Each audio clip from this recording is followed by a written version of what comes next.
I'm going to give you guys a little history of how I've survived the recessions and what I think is going on. Back in 1995, got laid off from my first job. That's when I worked for the state, where people said, "Martin, you'll never get laid off from that job." Well, I got laid off from that job. And that job, I paid up my Nissan Pathfinder 6 months. I paid up my rent for 3 months. I think I had about $1,000 put away for emergency funds, and I had one check for about $3,000 that was coming, and I cashed out some of my retirement, so they gave me an extra like $1,500 for whatever I had, because I was invested enough to stay in the retirement, so they gave me that money. And I ended up going for about like a year before I really found a full-time job. I was there back then. That's when you were able to get jobs. This is where I really worked at a warehouse, where I worked at a UPS, where I used to sort material that went on airplanes. I had one job where I was at UPS. There was a time when the drivers for UPS trucks brought their packages in these envelopes, and they had stuff called money and checks and money orders, and I actually had to calculate all that. You had to put it into a computer, and then you would send it to another agency, another place for them to double check. So I had those two jobs. I had that job, and I worked for a temp company, worked at the warehouse in Long Beach, convention centers and stuff. So back then, during 1995, before technology really set in, the layoff was more like painful, and hey, I don't have as much money as I thought, and I can't go out and do a lot of drinking. I got to just adjust my living standards. Now let's cut to 2001. Woo!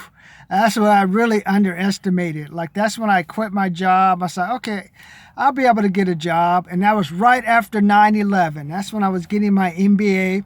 And I thought, man, I'm going to take the world. This brother's going to take the world by storm. Cut to 9/11. Here we enter another recession. And I remember I moved back down to LA, and it was bad. I didn't have anything saved up, because I thought, hey, it wouldn't be hard to get a job as an engineer. And with the MBA, well, I didn't realize during recessions, I didn't realize how to market myself or have like a strategy to really get a job. So I have one job I got fired from. The guy bounced a check twice. I had a company I work with. They bounced the first check for about $5,000. I went 30 days, waited for their check to be put in. They put their check in, and then the next day the check was bounced, and the bank called me up and said, "Hey, Mr. Morris, your account is overdrawn." I was like, "What do you mean it's overdrawn? The other day I saw the money, and you're telling me today that the money's gone?" I was like, "What's going on?" So then I called up the place. "Hey, what's going on? I thought I went 30 days and what blah, blah, blah." "Oh, Mr. Morris, something happened, so we'll put it in a couple of days." They put the check in a couple of days. Check bounced again. So I've gone for like almost 35 days without a check being paid. And then comes like we're rolling up on that 60-day, another like 25 days. They put that check in. A check was there. I took out $20 and whew, I think I made it. Come back the next day, the check was bounced because the check was canceled. Then this time I ended up in trouble with the bank, because they thought I was one of the African Americans, man. Got my Jamaican accent. They thought I was trying to do some check laundering, so then I had to go in the bank and explain what was going on. And now they thought I was committing fraud and filing charges against me. Luckily, the only thing that got me through that was I got a job working at Costco home decorating, where I really worked on my sales skill. That's when people used to walk out, "Hello, would you like to sign up for Costco home decorating?" This was a lead generator position where all you could do is I could stand at the exit, and the people would come out, and I would ask them to sign up for home decorating. I sold rugs. There were window fashions for Hunter Douglas. So luckily that job paid $12 an hour, plus I got $10 for every appointment that the person went on. So that's what saved me, because my checks would end up being like $400, $500. And luckily about 2005 I got like another job that was more stable. Now let's cut to 2008. down. 2008 recession was right after. When the real estate crisis hit. That's like what you call, like my generation calls, the Great Depression. That's when technology really took over, and that's when there was problems like people weren't able to get credit. That's when the housing market just crashed. And for me, during that era, ended up taking a 15% pay cut, 2 lost foreclosures, almost lost my existing house, had over $14,000 in debt with Bank of America. And then like the lowest point came when I got fired from my job at Macy's, because I was like, okay, I was just trying to pay Bank of America, trying to pay Wells Fargo, trying to just keep my head above water. I was working this job, but then the problem was I was doing martial arts at the time, and I pulled something, so I was like walking all gimpy and stuff, and I was falling asleep and going all slow, because there they wanted you to take the stuff off the truck. It was a graveyard shift job. Take the stuff off the truck, put like the sensor. It was retail. It was like all this crazy stuff. I was working at Macy's stuff. I still don't understand why we did all that, because I know at the 99-cent store, there ain't no sensors at no 99-cent store. They just put it on the rack, buy our stuff, and get the hell out the store. But we're doing all this censoring. I was like, things over $35.99. Then after that, Martin, we need you to put it on the rack.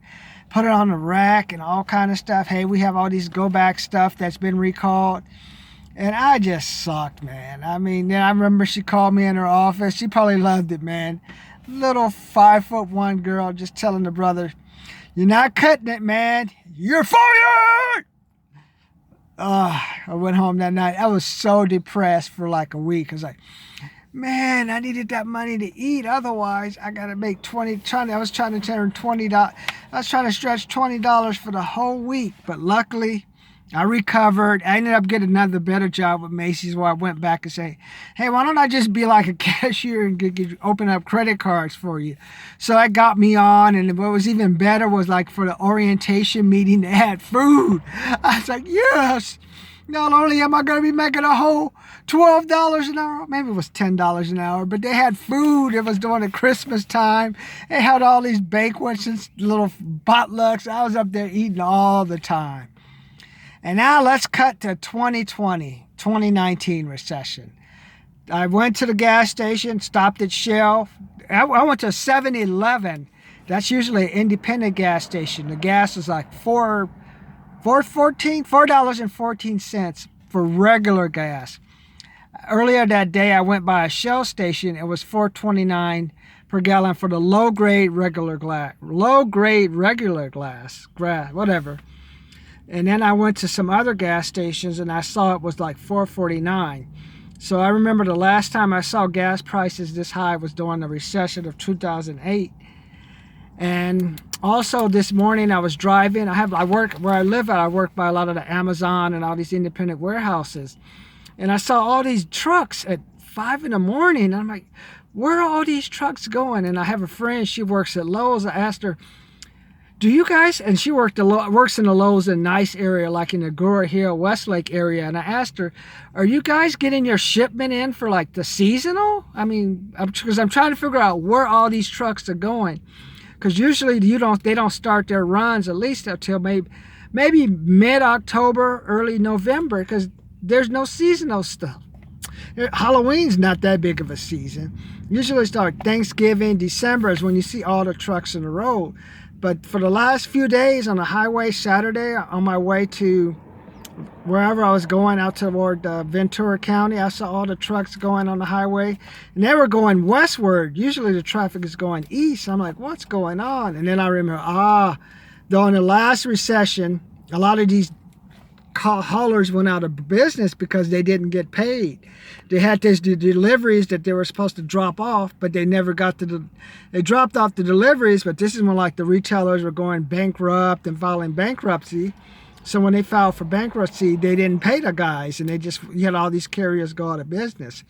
So now what all these manufacturers are trying to do, like they're just taking the stuff, they're not even keeping it in their warehouses anymore. They're just taking it straight to the person, because what they're trying to do is hopefully get paid before some of these distributors go out of business, or whoever that's supposed to pay them pays them before they file bankruptcy. Also, what happened during that time was gas prices followed diesel. Always remember, gas prices high, diesel will eventually be up there. And that's when diesel got expensive, and they did make the hauls and they still got paid, but diesel was so high that they didn't make any profits and they went out of business again. So they got screwed by not getting paid, or you get screwed because the diesel prices are so high. So what they're trying to do this time around, they're just getting it out their warehouse, taking it to the distributor and like letting them deal with the storage issue. So now what I've been doing, because I've gone through like, this will be my fourth recession I've gone through so far. I've sold my house. I could have kept the house, but I just remember during the last past recession, worrying about a house in a recession is the most stressful thing because the house value is going to go down. So I said, okay, I'm going to get rid of the house because I would since I've started all my Grant Cardone stuff and whatever, I'm never at home. I'm always working and doing something. So having a house right now is just a waste of money. So I got rid of the house. I've saved up about $5,500 in cash. My student loan back, luckily the lady called me, Mr. Morris, we need you to pay your student loan off. Student loan was about $96,000 back about 2014, 26. Between 2014 2016, the loan was like above $90,000. As of August, I got it below $37,000, below $39,000. So I've got it paid up for about 1 or 2 years. Only expense I really have is my car. The payment on it is supposed to be $300, so I've been paying $400, and then I put an additional I paid like $5,000 or $6,000. I just threw out it a couple of years ago to try to lower the payments. So I got my car paid up. So all I'm focusing on now is just working. I got one check coming in next week. I have another check coming in the week after that. And then I'm looking to see if I can't start another independent project where I build mobile websites for people just to opt in or just do training courses to see if I can't bring in another $5,000 to $6,000 a month minimum. So I remember all I'm doing right now is just working and bringing in money because I know when that recession hits, I know those jobs at the warehouse, basically the retailer is going to get impacted. So I won't be able to do my Macy's thing anymore. So that job will be gone. I won't be able to do anything related to like fulfillment and stuff. Even if I could get a fulfillment job, I suck, man. I'd be like, I move like a dinosaur. And I used to work in a warehouse, like I told you. I worked at Petavina Mold and Dye when I was younger. And I think all these warehouses are way overstaffed. And back then, we didn't have no goggles. We didn't have no vests. You better show up or you're going to get fired. That was your safety reminder. So I don't think I'll be able to do that. So what I'm saying is like, right, I'm just getting ready for the recession now. So gave you guys some ideas, and then I'll go over with some more strategies I'm going to let you know about. But when you hear me talking to you about recessions, remember, 95 laid off, 2001 after 9/11, another recession. Remember, 2 bounced checks over $10,000 and almost sued by the bank. 2 bounce checks from the same guy. That's when I was an accountant. Oh, that was miserable. Fired from Macy's for can't even handle an MBA engineering degree, fired from Macy's because I couldn't hustle during the midnight receiving job. 2008 Great Depression, 2 foreclosures, over $15,000 in debt with Bank of America, and miserable life. So that's kind of let you know. I know when it comes to preparing for recession, I know I've been through them, and I'm going to help you out. So I'll tell you some of my lessons, and let's see what you can take and use.